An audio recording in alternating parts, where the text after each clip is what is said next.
Hello दोस्तों, कैसे हो आप लोग। I hope you all are doing well. My name is Alok Kumar Verma and I welcome you all in insights booster YouTube channel. Today we will talk about ethical dilemmas of self driving cars. मतलब self driving cars का क्या ethical dilemma है, क्या ethical दुविधा है, उसके ऊपर हम आज चर्चा करेंगे। सपोज कीजिए आप लिमिटेड स्पीड के अंदर एक कार ड्राइव कर रहे हो and suddenly out of nowhere आपने एक बच्चे को रोड पर दौड़ते हुए देखा। अब आप अचानक से कैलकुलेशन करते हैं और फिगर आउट करते हैं कि अगर आप ब्रेक लगाते हैं तो भी आप बच्चे को हिट कर दीजिएगा। आपके पास सिर्फ एक रास्ता है कि आप अपने कार के स्टीयरिंग को आइदर लेफ्ट और राइट टर्न करें। हालांकि रोड के दोनों साइड्स में काफ़ी लोग हैं, तो आप किसी भी तरफ स्टीयरिंग टर्न कीजिएगा, आप किसी न किसी को ठोक दीजिएगा। So the question is, what would you do in such situation? Would you hit the child और द डोजन बाई स्टैंडर्स? या फिर आप बच्चे को सेव कीजिएगा और जो रोड के साइड में चल रहे लोग हैं उन्हें भी सेव कीजिएगा, लेकिन फिर आपको अचानक से ब्रेक अप्लाई करना पड़ेगा और इसमें आपके जान को खतरा है, जबकि आप तो अपनी स्पीड लिमिट के अंदर चल रहे थे। तो इस तरह के डायलेमा में आप क्या करेंगे? अब इस डायलेमा में कोई मोरली करेक्ट आंसर तो हो नहीं सकता, क्योंकि इसका मोरली करेक्ट आंसर देने में किसी भी इंसान की हालत ख़राब हो जाएगी। लेकिन क्या हो अगर कोई सेल्फ ड्राइविंग कार्स को इस सिचुएशन में डिसीजन लेना पड़े? मतलब एक सेल्फ ड्राइविंग कार है जिसमें आप आराम से बैठे हुए हो एंड कार अपने आप ड्राइव कर रही है खुद से। आपने डेस्टिनेशन उसमें फीड कर दिया। अब चूंकि वो सेल्फ ड्राइविंग कार है तो आपको मैनुअल उसमें बस आपको फीड करना है कि आपको कहाँ जाना है, वो आपको डेस्टिनेशन में ले जाएगी। तो आप इमेजिन कीजिए कि वो सेल्फ ड्राइविंग कार है, वो आराम से खुद से सेल्फ ड्राइव कर रही है। तो अगर उस सेल्फ ड्राइविंग कार के सामने इस तरह का सिचुएशन आए तो वो क्या डिसीजन लेगी? आप ये सोचकर आश्चर्य में पड़ जाएंगे कि what are the ethics of self driving cars in such cases. What will they do? क्या वो बच्चे को ठोक देगा, या साइड में चल रहे लोगों पे गाड़ी चढ़ा देगा, या फिर ड्राइवर के लाइफ को रिस्क में डालेगा? आप बताइए एक सेल्फ ड्राइविंग कार को इस सिचुएशन में क्या डिसीजन लेना चाहिए? आप इसके आंसर के बारे में सोचिए। मैं आपको 2020 में यूनाइटेड स्टेट्स के द्वारा कंडक्ट किए गए हुए एक सर्वे के बारे में बताता हूँ। उस सर्वे में ये पता चला कि 2020 में ऑलमोस्ट 36,000 मोटर व्हीकल क्रैश हुए थे, जिसमें लगभग 39,000 लोगों की जान गई थी। ऑथोरिटीज जो भी सर्वे कर रहे थे उन लोगों ने ये पाया और कहा कि ज़्यादातर एक्सीडेंट्स ह्यूमन एरर के कारण हुई थी। मतलब या जो ड्राइव कर रहा था उसकी गलती थी, या फिर जो रोड में चल रहे हैं पेडेस्ट्रियन उनकी गलती थी। तो किसी न किसी ह्यूमन की ही गलती थी जिसके कारण वो सारे एक्सीडेंट्स हुए थे। तो उन लोगों का कहना था कि हम अगर ऑटोनोमस ड्राइविंग व्हीकल्स यानी कि सेल्फ ड्राइविंग कार्स का इस्तेमाल करें तो इस तरह का ह्यूमन एरर को बहुत ज़्यादा कम किया जा सकता है और इससे बहुत सारे एक्सीडेंट्स को भी प्रिवेंट किया जा सकता है। लेकिन कुछ लोग ये भी आर्ग्यू कर सकते हैं, क्योंकि स्टडीज ये बताते हैं कि एक्सीडेंट तो सेल्फ ड्राइविंग कार्स के साथ भी हो सकती है ना। And as per the study 99% of autonomous vehicle accidents human error के कारण होती है। लेकिन अगर हम रिपोर्ट को थोड़ा और गौर से देखें तो हमें ये पता चलता है कि ह्यूमन एरर दूसरे व्हीकल या पेडेस्ट्रियन में थी, सेल्फ ड्राइविंग कार्स में नहीं। मतलब जो 99% ऑफ ऑटोनोमस व्हीकल का जो एक्सीडेंट हुआ है उसमें उस ऑटोनोमस कार की, उस सेल्फ ड्राइविंग कार्स की कोई गलती नहीं थी, वो परफेक्टली चल रहा था। जब वो एक्सीडेंट हुआ तो या तो दूसरे कार में जिसको मैनुअली ड्राइव किया जा रहा था, जिसमें एक ह्यूमन था जिसको ड्राइव कर रहा था कार को, या तो उसकी गलती थी या फिर रोड में चल रहे लोगों की गलती थी जो अचानक से उस कार के सामने आ गए जिसके चलते वो एक्सीडेंट हुआ। तो इस रिपोर्ट के अनुसार self driving cars manual cars की तुलना में ज़्यादा सेफ है। तो इस सर्वे के अनुसार जो अथॉरिटीज ने रिपोर्ट दिया उसके अनुसार self driving cars manual cars की तुलना में ज़्यादा सेफ है।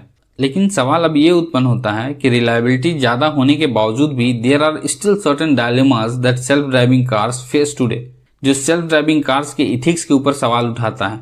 और ये डायलेमास हमें ये सोचने के लिए मजबूर करता है कि क्या हम सच में सेल्फ ड्राइविंग कार्स के लिए रेडी हैं। तो आज हम इस वीडियो में इसी बात के ऊपर चर्चा करने वाले हैं कि सेल्फ ड्राइविंग कार्स का क्या इथिकल डायलेमास है और क्या हम अभी सेल्फ ड्राइविंग कार्स के लिए रेडी हैं। तो वो कौन कौन से मोरल डायलेमास हैं, चलिए देखते हैं। लेकिन शुरुआत करने से पहले I would like to request you all, please like this video and share with your friends and family. And last but not the least, please subscribe the insights booster YouTube channel for quality content. You can also check out the other videos of Insight Booster channel. The link has been given in the description box. हम self driving cars के ethical dilemmas के बारे में बात करने से पहले हम देखते हैं कि सेल्फ ड्राइविंग कार्स का डेफिनेशन क्या होता है। तो N autonomous car is a vehicle capable of sensing it's environment and operating without human environment. Means एक ऑटोनोमस कार वो कार होता है जो बेसिकली अपने एनवायरनमेंट को सेंस कर लेता है और वो ऑपरेट करता है विदाउट ह्यूमन इन्वॉल्वमेंट। मतलब उसे अपने इन्वायरमेंट, अपने सराउंडिंग को वो सेंस कर लेता है, उसे क्या डिसीजन लेना है, क्या नहीं लेना है, ब्रेक अप्लाई करना है, एक्सेलरेट करना है। जो भी एक मैनुअली ड्राइवर ड्राइव करने समय जो डिसीजन लेता है वो सारा डिसीजन ऑटोनोमस कार खुद ही ले लेगा विदाउट ह्यूमन इन्वॉल्वमेंट के। A human passenger is not required to take control of the vehicle at any time, nor is a human passenger required to be present in the vehicle at all. Means जो भी human passenger है, मतलब जो भी बैठे हुए हैं उस कार में, उनको किसी भी प्रकार का कोई कंट्रोल लेने की आवश्यकता नहीं कि कभी अचानक से उसको अटेंटिव रहना है और उसको डिसीजन लेना पड़े। हालांकि इसके ऊपर भी डिस्कस किया जाना चाहिए, क्योंकि टेस्ला की जो कार है उसमें आपको अटेंटिव रहना पड़ता है कि आपको किसी भी वक्त आपको कंट्रोल अपने हाथ में लेना पड़ सकता है। वो भी एक इथिकल डायलेमा है जिसके बारे में हम आगे चर्चा करेंगे। तो आई होप आप लोगों को पता चल गया होगा सेल्फ ड्राइविंग कार्स क्या होती है। Now let us discuss about the moral dilemmas of self driving cars. Well, first dilemma is predetermined decisions over random decisions in all cases। मतलब सेल्फ ड्राइविंग कार्स पहले से तय किए गए प्रोग्रामिंग के अनुसार ही डिसीजन लेगी हमेशा। मतलब जो भी सेट पैटर्न किया गया है, जो भी रूल सेट कर दिया गया है, उसी सेट रूल्स को फॉलो करके वो हर केसेस में डिसीजन लेगी। Well, self driving cars are basically robots जिसे मशीन लर्निंग और एल्गोरिथम की मदद से प्रोग्राम किया जाता है। इसलिए ये कार्स लगभग हमेशा अपने सेट रूल्स और पैटर्न के अनुसार ही डिसीजंस लेगा। लेकिन हम सब जानते हैं कि कोई भी प्रोग्रामिंग करने वाला एग्जैक्ट एक्सीडेंट का सिचुएशन को इमेजिन नहीं कर सकता, सो दैट कि वो हर एक्सीडेंट को प्रॉपर्ली एनालाइज करके हर एक्सीडेंट के अकॉर्डिंग वो प्रोग्रामिंग कर दे, सो दैट कि सेल्फ ड्राइविंग कार्स अपने पैटर्न के अनुसार परफेक्ट डिसीजन ले ले हर एक्सीडेंट के अनुसार। ये पॉसिबल नहीं है, क्योंकि सारे एक्सीडेंट्स का सिचुएशन एक दूसरे से अलग होगा। तो जाहिर सी बात है कि उस सिचुएशंस में अलग अलग डिसीजंस भी लेने पड़ेंगे। कुछ लोग ये भी तर्क दे सकते हैं कि ह्यूमन एरर के कारण अगर एक्सीडेंट होता है तो भी ठीक है ऑटोनोमस कार के सेल्फ ड्राइविंग कार्स के साथ एक्सीडेंट होने के कंपैरिजन में, क्योंकि हम अगर ह्यूमन एरर की गलती से एक्सीडेंट होता है तो हम उस इंसान की रिस्पॉन्सिबिलिटी को इंश्योर कर सकते हैं कि आपकी गलती के चलते एक्सीडेंट हुआ है, राइट। मगर हम सेल्फ ड्राइविंग कार के केस में किसके ऊपर चार्जेस लगाएंगे, यही हमारे लिए एक डायलेमा है। सेल्फ ड्राइविंग कार के ऑनर को रिस्पॉन्सिबल ठहराएंगे, या कार्स बनाने वाली कंपनी रिस्पॉन्सिबल होगी, या फिर जिस इंजीनियर ने उस कार के सॉफ्टवेयर को प्रोग्राम किया है उसकी गलती होगी। I know there is no clear and right answer to this question, लेकिन फिर भी बहुत लोग ये मानते हैं कि किसी रोबोट्स या सॉफ्टवेयर के द्वारा कौन जिएगा या कौन मरेगा ये तय किए जाने से अच्छा एक्सीडेंट नेचुरली जैसे होते हैं वैसे ही हो, वही ठीक रहेगा। कम से कम कंट्रोल तो इंसानों के हाथ में होगी, हम किसी को रिस्पॉन्सिबल तो ठहरा सकेंगे। वैसे इस डायलेमा के ऊपर आपके क्या विचार हैं, आप कमेंट बॉक्स में अपने विचार व्यक्त कर सकते हैं। The second dilemma is giving control to the driver. मैंने इसके डेफिनेशन में ही ये बात बोला था। मतलब टेस्ला जो एक कंपनी है उसके सेल्फ ड्राइविंग कार्स को आप जब भी ड्राइव करते हैं तो उसे हमेशा अपने हैंड को स्टीयरिंग के ऊपर ही रखना पड़ता है, हमेशा अटेंटिव रहना पड़ता है, क्योंकि कभी भी किसी भी वक्त आपको एनी मोमेंट कंट्रोल अपने हाथ में लेना पड़ सकता है। But even in such cases if an accident does happen, Who is responsible for the loss of life and property?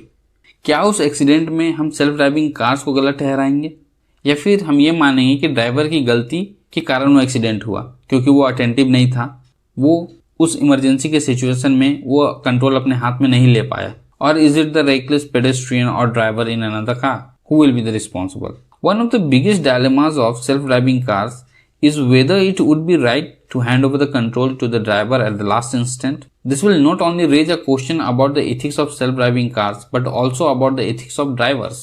And the third dilemma is rightful deciders of ethics of self-driving cars. Generally, self-driving cars की ethics determine की जाती है उन इंजीनियरों के द्वारा जो cars की टेक्नोलॉजी में काम करते हैं, जो सेल्फ ड्राइविंग कार्स की प्रोग्रामिंग करते हैं। मतलब इंजीनियर्स के अनुसार जो सही या गलत डिसीजंस होगा, कार एक निश्चित सिचुएशन में वही सिचुएशन लेगा, जैसे कि एक्सीडेंट के दौरान, क्योंकि इंजीनियर ने ही प्रोग्राम किया है तो इंजीनियर ही के अनुसार जो सही होगा और जो गलत होगा कार भी उसी के अकॉर्डिंग एक्ट करेगा, क्योंकि वो प्रोग्रामिंग उसी के अनुसार लिखे गए होंगे। लेकिन आप लोग आर्ग्यू कर सकते हैं कि वो कौन होगा जिसके पास सेल्फ ड्राइविंग कार्स की प्रोग्रामिंग डिसाइड करने का अधिकार होगा। तो कौन डिसाइड करेगा? क्या वो इंजीनियर डिसाइड करेगा, या फिर उस देश की सरकार तय करेगी जिस देश में सेल्फ ड्राइविंग कार्स की मैन्युफैक्चरिंग हो रही है? मुझे यकीन है आप सभी सोच रहे होंगे कि कोई भी राइट ऑनर नहीं हो सकता सेल्फ ड्राइविंग कार्स की इथिक्स डिसाइड करने के लिए। The decision must lie in the hands of the driver of the car. What's your take in this dilemma? Post your decision in the comment box. Well, the fourth dilemma is program the car to make an impartial decision. कुछ लोग ये argue कर सकते हैं कि best way है self driving cars को जो प्रोग्राम करने का तरीका ये रहेगा कि वो इम्पार्शियल डिसीजन ले, हम ऐसा प्रोग्रामिंग कर दे उस कार का।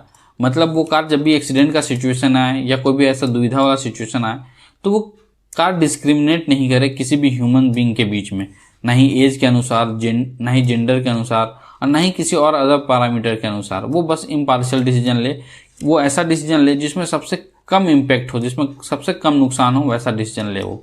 शायद कुछ लोग इसके पक्ष में होंगे कि यही सही रहेगा कि सेल्फ ड्राइविंग कार्स बिना भेदभाव के डिसीजन ले जब भी किसी एक्सीडेंट वाली सिचुएशन हो। एग्जाम्पल के लिए मान लीजिए अगर कार को किसी बच्चे और एक 50-60 साल के आदमी के बीच चुनना हो कि किसे बचाए, तो यूटिलिटी के अनुसार तो वो उस आदमी को बचा लेगा, क्योंकि उस आदमी के ऊपर बहुत लोग डिपेंडेंट होंगे, लेकिन बच्चा तो खुद डिपेंडेंट है, तो कार उसे सेव नहीं करेगा।